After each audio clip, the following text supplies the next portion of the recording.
You know what time it is. Time to hang out with Mr. Coop. With Mr. Cooper. With Mr. Cooper. With Mr. Cooper. Get the latest scoop. From Mr. Cooper. From Mr. Cooper. From Mr. Cooper. Hang with Mr. Coop. With Mr. Cooper. With Mr. Cooper. With Mr. Cooper. Get the latest scoop. From Mr. Cooper. From Mr. Cooper. Yeah.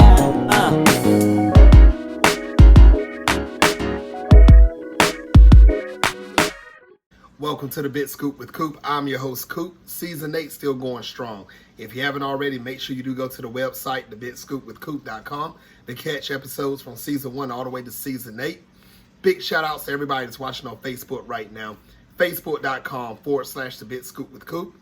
Big shout outs to everybody on IG, baby. What's going on, IGTV? At Big Scoop with Coop. Also, you can catch me on YouTube. Just go to youtube.com/The Bit Scoop with Coop. Make sure you click that subscribe button. All right, guys. Today's guest I have, you've seen him on Insecure. He plays Issa Rae's brother. His name is Jean Elie.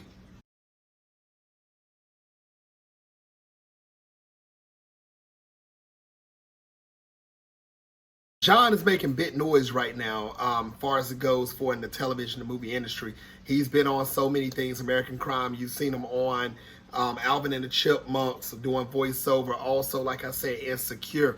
I mean, he's doing so much. You want to make sure you do follow this man. He is doing big things in this industry. We're going to talk about a little bit about COVID-19. We're going to talk about the protests that's going on. We're going to talk about Insecure also. Now, on a side note, people that's out here in these protests, I just want to say, please, please, please be careful. If you're going to be out there, wear your mask. Please do it, because Corona is still going around. And everybody, I mean, I'm praying for the families of everybody that's lost lives. Also, all this tragedy that's going on at the same time. I'm praying for everyone. I hope everyone be safe. I just had to put that side note in at the same time, because I really feel that this is a day and time where a lot of things are going to the bad. We want to keep a positive mind on everything that's going on. Now, back to Jean. Jean, like I said, is doing very, very big things in this industry. And in 1 minute, we want to connect up with him. And let's see what's going on with Jean. All right, let's do it. Welcome to the Bit Scoop with Coop. I'm your host, Coop. We're back again, guys. Like I told you, Season 8 is still going strong. You saw him in the intro earlier. We got him right here from HBO, Insecure, Mr. Jean Elie. Welcome to the show, man. Hey, thanks for having me, bro. Like, I appreciate being here, Coop. Yes, sir. Yes, sir. How's your day going so far? So far, so good, man. I woke up this morning to the BS that's been going on in the world, and I saw this cop, this FBI agent, this black guy. I say he's an FBI agent, but I just saw him being harassed and racially profiled by the cops, and he set them in their place, and it was beautiful. It was a beautiful, beautiful thing to see him just put them in their place and then call them out for their nonsense. Mm-hmm. That they were literally profiling him, and he was telling them that, no, you guys are profiling me. You guys are harassing me right now. And they're like, no, we're not. You just looked like you fit the description. And he said, what description are you talking about? He's like, you just fit the description. Come with us. And he was like, all right, fine. He's like, nah. He's like, I'm not going anywhere with you guys. And long story short, they ended up reaching in his wallet and discovered and saw something on his ID. I guess he was an FBI agent, and they had to let him go. And he asked for their badge information, and they said that's how we do things. What? They say how they do this, how they do things. They have a right to do that, to profile and do. The thing is, like, and what got me hot about it is the fact that I've experienced that before, leaving Atlanta, going to LA on the jetway, and these two cops profiled me on the jetway and said that I fit a profile that they need to check me out, check my bags, and they started taking all my stuff out of my luggage and putting it on the jetway to go through my things and thinking that I had some type of drugs on me, because I fit a profile, I fit what they're looking for. But the only thing I see is there's a bunch of white people on this by the board of this plane. I'm the only black guy coming down this jetway. So you single-handedly pointed me out as the person that would have something. And then they were stupid when they realized that there was nothing in my bag. So I tried to I went to complain, and they told me that I can't complain without being physically in Atlanta to report it, and that I fit a certain profile, and that's why I got picked. What? Which was completely BS. And I'm like, what profile are you guys looking for? Black guy, black hoodie. That was your profile? Oh, come on, man. That's hard, dude. If they want if they want to check your profile, you should have told them to turn to HBO and watch Insecure. You can check the profile there. You want to it's simple as that. I mean, that's crazy. So now, like, I go to board planes where I used to feel comfortable to just go on a plane. Now when I go into the jetway, I'm like, am I gonna get stopped again? You know what I'm saying? Like, I have that fear, that innate fear that you have when a cop rolls up behind you. You could be doing nothing, just mind your business, and you just feel this panic, that just that tightening of your chest when a cop just rolls by you, or rolls next to you, or somewhere near in your vicinity. You know, so man, I'm sorry that you went through that. I feel that if you haven't done anything in disturbance, you have no reason to be, targeted or checked that way. I'm thinking, I mean, whoever thought 20, 30, 40 years ago that this race war would be going on the way it's going on right now? I mean, there should be something old, you know what I'm saying? And it's like people are still going through this mess. You can't even board a plane to travel from point A to point B without being harassed. And I mean, I think that's a bunch of BS also. I really do. Seriously. Man, I'm glad everything is safe with you right now. Seriously. How's you and your family as far as goes for the Corona thing going? Everybody's going great, man. My mom's in the house. She's back home in Brockton, just chilling. My niece and my sister, they're all fine. I have my little sister, one of my little sisters out here. She's cool. And we're just hanging out. Everybody's quarantining by themselves and staying apart from one another just to make sure we don't catch nothing or interact with a bunch of weird people. Now, we're going to get into Insecure because in a few minutes, but that brought up an interesting question I do have for you also, how that actually works as far as it goes for production. I believe a lot of people want to know about that also. There's trying to get into the television and movie industry also. When you have this unexpected, thing, pandemic hits the world, how does actors, actresses, producers, directors, how do all of them actually fit in? And Hold on 1 second. Hold on.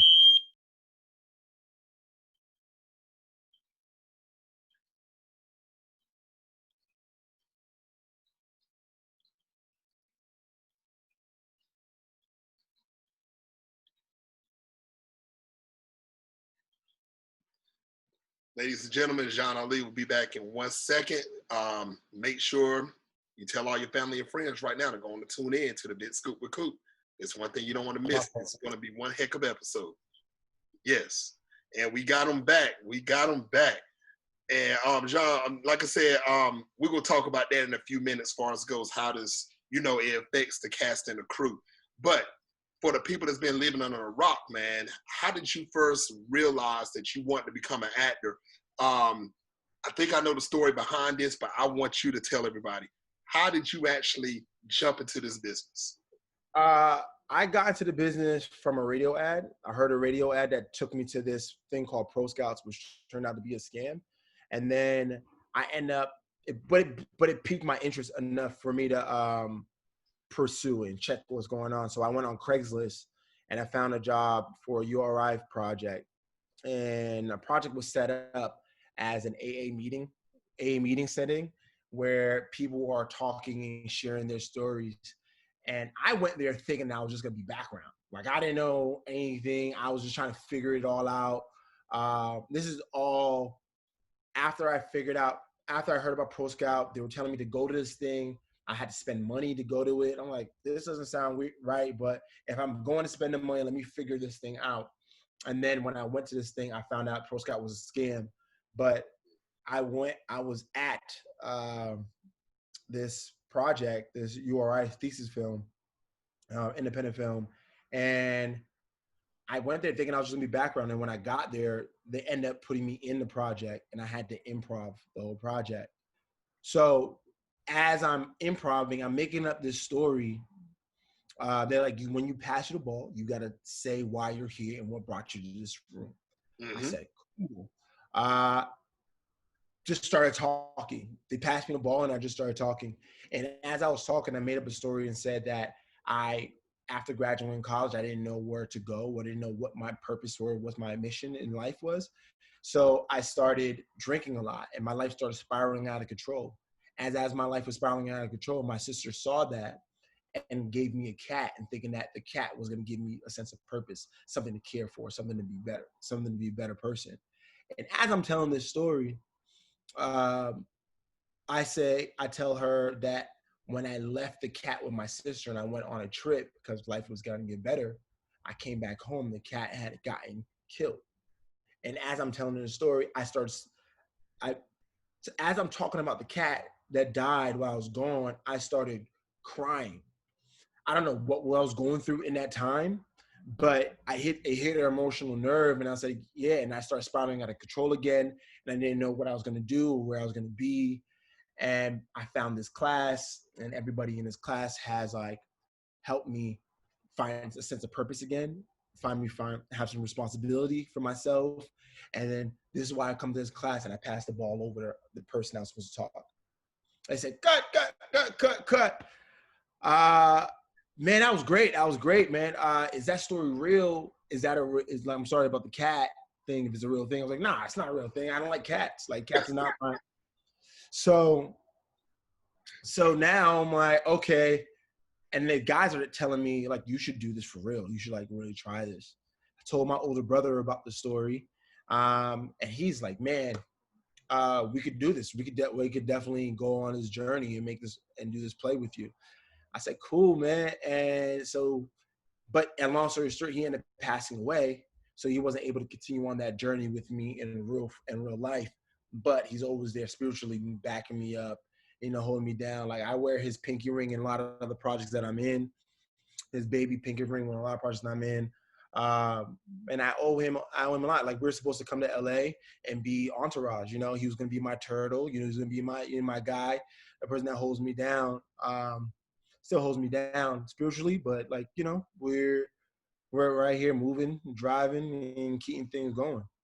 Wow. Now, if you don't mind, I want you to tell a little bit of the story about when you first came to LA. I heard about this, and it was a messed up situation. I'll just put it like that. Tell me what happened. Yeah, man, it was a weird situation to be put in. I made the decision after speaking to my cousin to move to LA because I was thinking between New York, LA, or Florida. My little brother lives in Florida, so I was gonna move to Florida. I was thinking about moving to Florida because my brother and I talked about moving to Florida and linking up with our little brother. And I called somebody who lived in LA who used to work in the mall because I used to work for Sprint. He worked for AT&T. He said, hey, you could come live with me. My brother, he's on Hotel for Dogs. Like, we have a dope crib. He's an actor. You guys can mingle and talk, and he could get you in everything. Learn the ropes through him. I said, okay, great. Called my job, quit. Called him, told him I'm coming at this day. Flew out there. And by the time I got there at the airport, he went to go pick me up and he told me that I can't stay with him. I said, fam, you could have told me this before leaving Brockton, like Boston, like Logan Airport. You could have texted me then. I'm like, what am I to do now? He's like, hey, you could crash out of the spot for a day, but other than that, I can't do anything for you. So there was a guy at baggage claim that he that worked at the airport and that lived in this building complex. And he's like, you asked him. So I asked him, I pleaded. I was like, hey man, look, I don't know you from a hole in the wall. It'd be great if you could just let me just crash at your place. I used to promote nightclubs too, so we could get in the clubs. I know how to meet people. I won't be at your house at all. Like I'll be there just to sleep and rest my head. I'll be up at 6 a.m. I'll go to bed. I'll be back at the house around like 7 p.m. You won't see me. I put food in the house. He's like, yeah, you can stay. You can stay. Him and I are friends to this day. Him and I are friends to this day. And him taking a chance on me told me that I have to do it. I have to make it. I have to make it happen, because otherwise he let complete strangers stay in his house for no reason. He had faith in me that I was going to do what I said I was going to do. So I had to do what I said what I was going to do. Not only just for my brother, not only for him, for everybody else that's taking a chance on me. I succeeded what I said I was going to do. And now I'm just reaching for more and doing more. Wow. Ladies and gentlemen that's watching worldwide right now, you better, I hope you're taking notes, because you see this right here, that situation that Jean just talked about, that was nothing but God connecting two people together. And look at the beauty that happened from here. I mean, they're still friends to this day. And he took that leap of faith. He still got on that plane. And look where he's at now. I mean, this is real big, guys. And also make sure that you're listening. If you're trying to get into the television and movie industry, if you run into these scams that's trying to get your money and try and do other things, that's a big no-no. Turn away, run like Forrest Gump out of there. Jean, now, far as it goes for you started in, you moved in with the guy, you guys became cool, you did what you said you was going to do. Now, what type of hurdles did you go through to get to where you at today? I had to go through the hurdle of dreaming small. I was dreaming small when I first got out here. And I thought a couple of the success that I had was it. And it makes you depressed, or you're not getting the jobs you want that you're auditioning for. So I started creating my own content. I started taking my career into my own hands, because being an actor is probably the toughest job ever, because you're constantly at the beck and call of somebody else. So you have to take a career into your own hands and start creating, developing yourself in other areas. Develop yourself as an actor, develop yourself as a writer, develop yourself as a director, develop yourself as a producer, so you can constantly do the work that you want to do, create the jobs you want to create, tell the stories you want to tell. And that's how I got into the whole creating my own story and writing my own stories, and directing and writing, because I was tired of not getting the jobs I want. So I started creating the jobs I want. Now, do you feel that a lot of people from LA all the way to the East Coast, I'm in North Carolina, do you feel that people give up too quickly on their dream to get there? Do you think that they hear that first no and they say, forget it, I'm done? Do you feel like a lot of people are going through that today? People go through it, man. Like, but the thing is, it's not just the first no. It's a couple hundred no's that you're like, man, I don't know if I could do this. Maybe I should try something else. And then they get into doing something else. Like, I didn't really fall in love with acting until I got into acting class. So when I got into acting class, that's when I knew this was it for me. And that's the only thing I want to do with the rest of my life. So it was acting class that showed me the way. And I tell all up and coming actors, no matter where they are, if you're like, want to get into this business, the first thing is to get into acting class. You'll learn very quickly if you love it or you don't, because you got to get past the no's. You gotta know that you're doing this because you want to do it. It's not because of anybody else, not about anybody else forcing you, telling you, or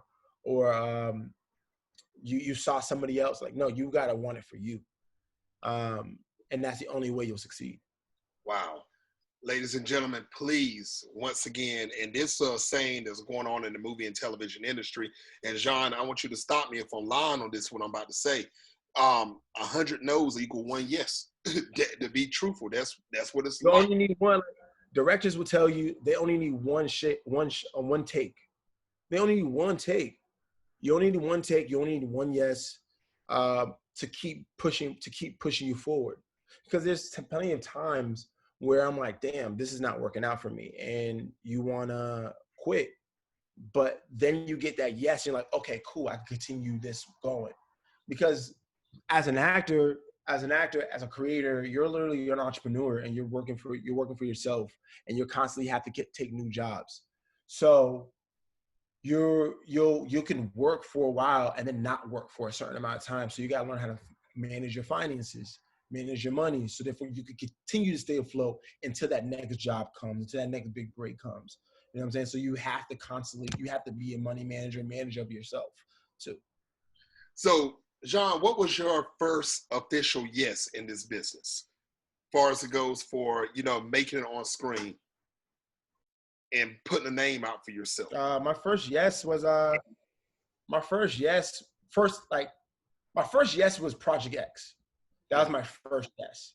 And that was me calling casting repeatedly, like, yo, this is my job. This is for me. This is my job. This is for me. This is my job.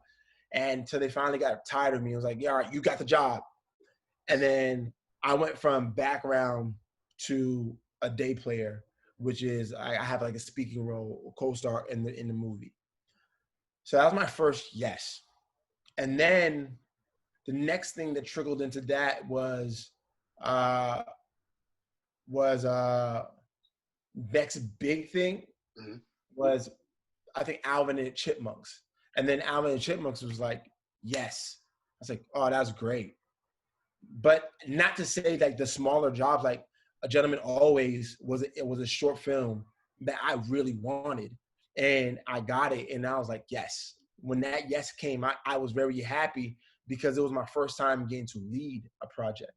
It was my first time getting to actually go through the emotions of what a character was going through or what I was going through in that time. You know what I'm saying? I was able to leave it out there in that film.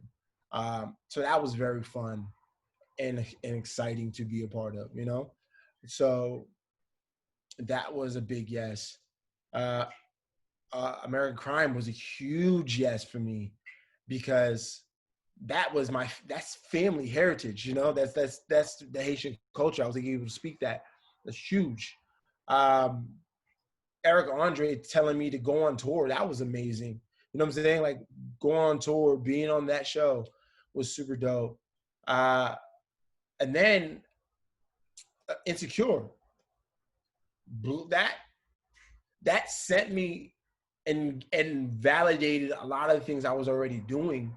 And it put me in the treasury, like, okay, put me in a whole different class with certain different people. And that's when I felt like I went from high school, from junior high to high school to like sophomore year. And then now I got into my junior year. Now I got to get my elective. Like, what am I going to be doing? Like, am I going to create this, or am I going to tell these stories? Like, what am I going to do? And I have to be like selective on how I spend my time and how I work and how I do things. Now, working with stars like Issa Rae, Yvonne Orji, all these other people, do you feel that this level is, how can I put this? I'm not trying to say top level, but this is a big deal where you're at right now in Insecure, because eyes are watching, man. Eyes are watching big time. HBO, they won an award off this show. I mean, it's crazy right now. Do you see yourself still trying to climb higher than where you're at right now? Of course. This is just the start, bro. This is the start. This is not the end. This is the start. This is like, okay, cool. What is Jean gonna do next? Like, what's his next step? Like, what's his next evolution of who Jean is? You know what I'm saying? Like, right. I have to elevate. They set the bar. Now I have to do the bar, hit the bar, and go and succeed and do more for myself. You know what I'm saying? They set the bar, and like now I'm like, all right, cool. How do I get this thing going? Like, how do I get my team in alignment with my vision and my dreams? You have these dreams, and you're like, but your talent sometimes is right here. And now you're like climbing to that point. Like, they just hit me with the whole Emmy consideration. Like that's like insane to me, man. That's a dream that a lot of us want to jump onto. And I mean, Bro, hold on. You see right here? Wait, hold on. You see up there? It's my vision board. wow. So up top it says Emmy consideration insecure. Wow. Dude. So you gotta put things out there in the world for yourself, and then I remind myself by looking at it all the time. So that's inspiration right there on that wall. Now, how do you carry the inspiration when the cameras start rolling? Do you put it in the back of your mind and say, okay, I'm 100% focused character mode? Or are you saying I got to nail every role down 150% to make sure I get to where I need to get to? How does your focus, how do you balance? Balance my focus? Yes. By just putting it on my partner. That's the only way. You can't be in your head the whole time. You got to put it on the other person, because acting is all a volley. You're playing ball with one another. You're like playing taps, with somebody, and you got to keep throwing the ball back to one another and keep that rhythm going. Because if you don't, like, and you drop the ball, then it's like, we got to do another take. We got to do it again. Yes. You just got to keep playing. That play is what you got to do. You got to keep it in play. So let's say, okay, we're going to put this as a sports scenario. Who do you feel like is your greatest partner right now, or your tag team partner on Insecure? Would you say it's Issa, because y'all play that brother-sister role? Do you feel like that's the one? I feel like I have a great chemistry with Issa, Kelly, Amanda, like whoever's in the scene with me. I got great chemistry with, because we actually are friends, you know what I'm saying, in real life. Like, we actually talk. I'm every year we get to know each other even more, and we get to like hang out more. We get to see each other more, and like we create this energy and this bond and this family and atmosphere that it makes it good. It's like, it's a real good connection that we all have on set, and the whole team, the crew, the directors, the producers, the writers, man, like everybody's top notch. Like, you can't go wrong working on a show like Insecure, because it literally pushes you. They push you to their level, so you have to be at their level. Otherwise, you gotta go. They're amazing, man, and they push you. Mm-hmm. Now, I've seen that, and the funny thing is, well, before I even go there, ladies and gentlemen, if you have not seen Insecure, turn to it, watch it. HBO, turn to it, so you can understand what me and John are talking about, because see, the chemistry they have together, and I see what he means when they're tapping the ball, because they flow into each other so well. And I'm talking about the whole cast and crew. So I can tell it's a tight chemistry, a tight bond that's on set. Now, talking about bondness, when the camera is not rolling, how is the environment on Insecure with the cast and crew when the camera's not rolling? We laughing, we joking, we having conversations, we're speaking to one another, we're conversing, we're rehearsing with one another if need be. We're talking about the next project, we're writing, like we're working and trying to support one another and figure out how we can support one another. Nice. Everybody, once again, turn to HBO. Make sure you do catch this. Jean, tell everybody right now, when can they watch Insecure? When does the show? They can watch Insecure every Sunday night at 10 p.m. Eastern Standard Time. And on the West Coast, it's 7 p.m. Pacific Standard Time. Nice. Make sure you tune in, people. Make sure you tune in.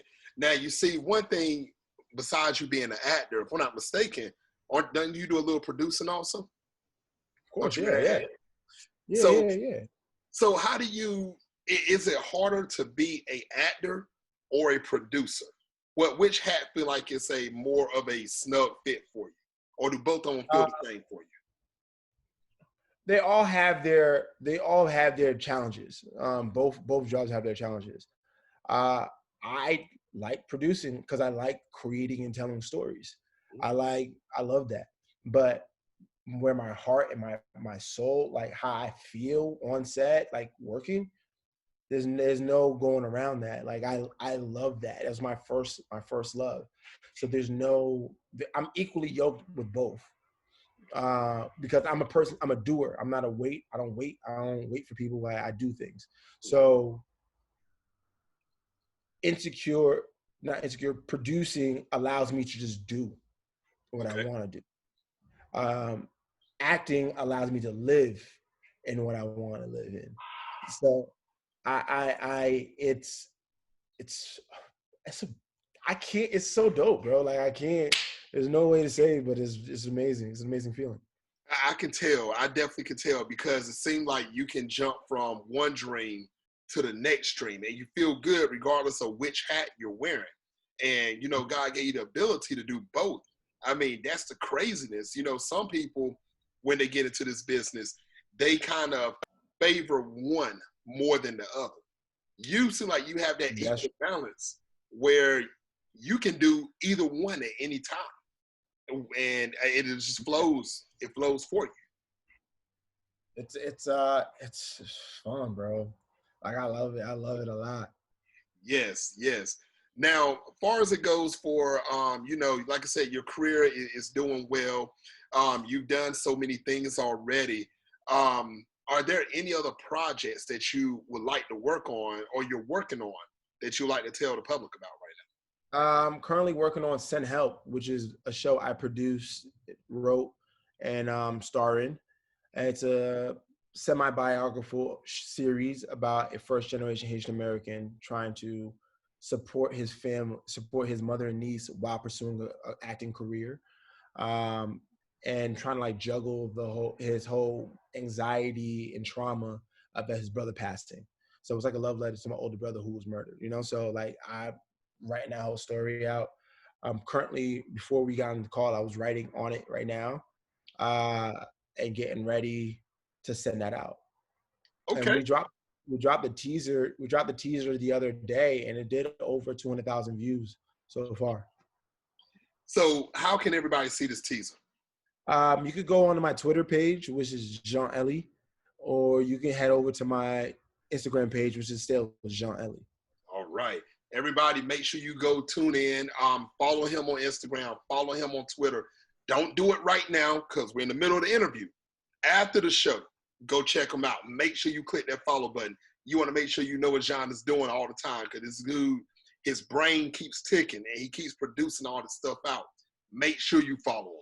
Now, Jean, back to what we were talking about in the beginning of this show. Like we said, the coronavirus, is hitting hard right now on a lot of people. How is that affecting the production of Insecure? Well, I'm not in the writer's room, but they're doing the writer's room right now, and they're writing from home. They're all writing from home. So that's that. And then it's up in the air when we're going to start shooting again. So we don't know when that's going to happen. Even with creating on my own shows, like I don't know where it's going to land, which home is going to find, and when it does find a home, when are we going to shoot? Like you don't know those things. Those are like things are just up in the air that we're trying to figure out. So all you can do right now is create, wrap up the projects that you've had on standby for a while, and get to work and study, watch film, and just get it and get aligned with what you're trying to do. Yes. Now, ladies and gentlemen, I'm about to catch John off guard with this question right here. He don't even know this is coming at him. Now, John, I'm gonna ask you a question.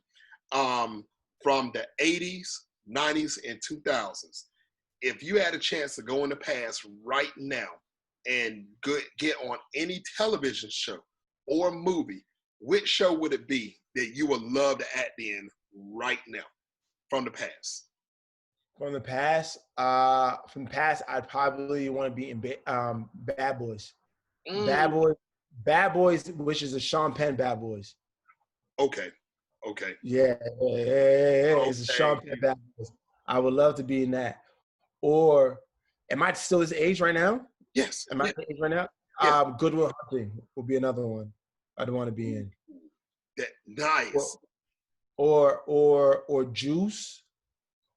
Juice would be another one.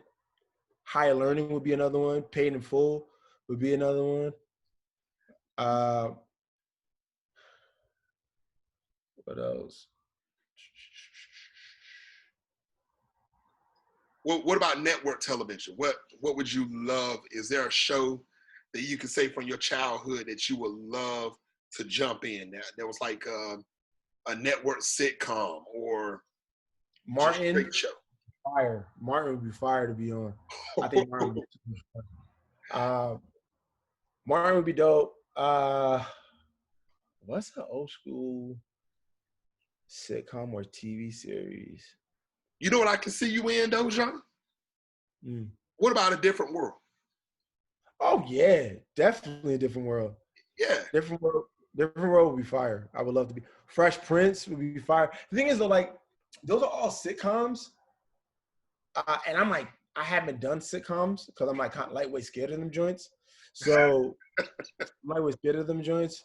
But I'm trying to think of like a TV show that was a single cam that I liked a lot. What was one? I love Buffy the Vampire Slayer, which was really cool. Okay. Buffy the Angel was really cool too. Mm-hmm.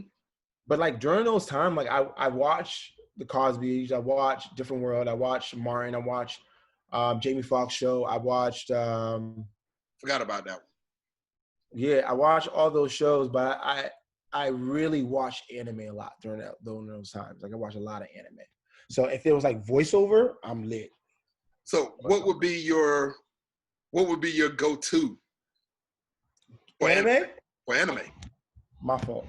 My go-to anime would be Akira, Ninja Scroll, Guyver was another one, was cool. Cowboy Bebop, Dragon Ball Z, Ronin Warriors. Yeah, man, there's a lot of them. See, we connect right there. We connect right there. That's what I'm talking about. Big anime fan also right here. So I can see you doing that. I believe that you're going to get that chance to do that some more also. You done Alvin and the Chipmunks, and I mean, you've had that taste of the voiceover. You had the taste of on screen. On camera action, speaking roles, background. I mean, the sky's the limit for you, John. I mean, I know you got a huge career coming for you, man. You've already started it. Now, John, you already told everybody one time. Tell everybody again, how can they find you on social media? They can find me on all social media, Instagram, Twitter, Facebook, LinkedIn at Jean Elie. That's JeanElie. Yep, that's it. Jean Elie. All right.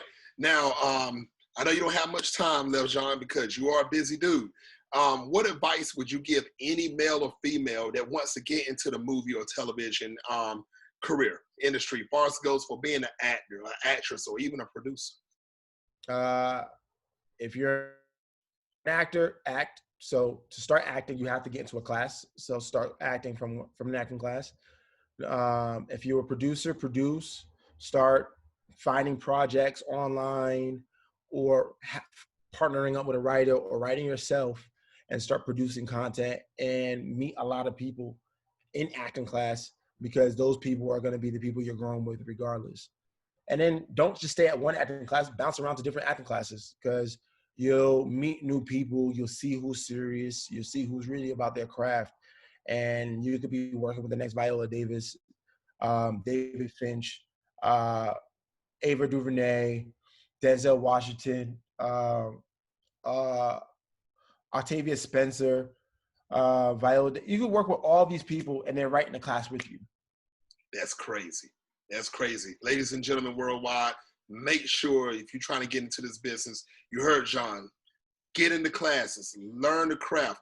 Yes, you can imitate a television show. You can imitate a movie. You can imitate an actor or actress. But if you don't have that true skill set, get into a class. There's more to learn.